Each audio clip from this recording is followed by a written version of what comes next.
The Israelites were God's special people, and they needed to be freed from slavery in Egypt. God sent Moses to lead them out of Egypt. Moses went to Pharaoh, the king of Egypt, and told him what God had said. "Let my people go." But Pharaoh said no. God sent bad things called plagues to happen to the people of Egypt. After a lot of bad things happened, Pharaoh changed his mind and told Moses and the Israelites to leave.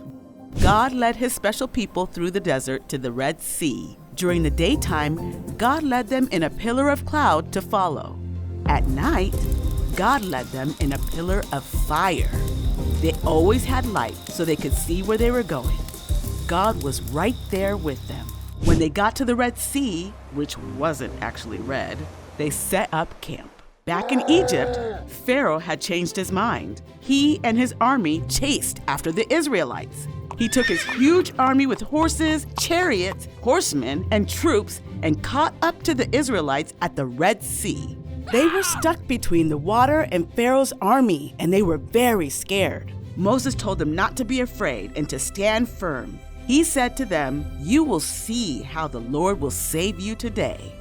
Then God told Moses to hold out his walking stick and reach his hand over the sea.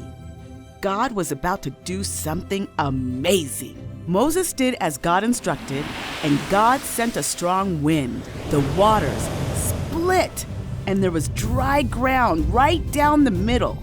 God's special people walked through the sea on dry land.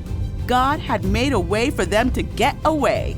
When they got to the other side, God told Moses to reach his hand out over the water again. The water went back to normal. God's people were safe from Pharaoh and his army. That very day, the Israelites sang a song about how God saved them. They sang about how God had set them free. They sang because they knew God rescues his people.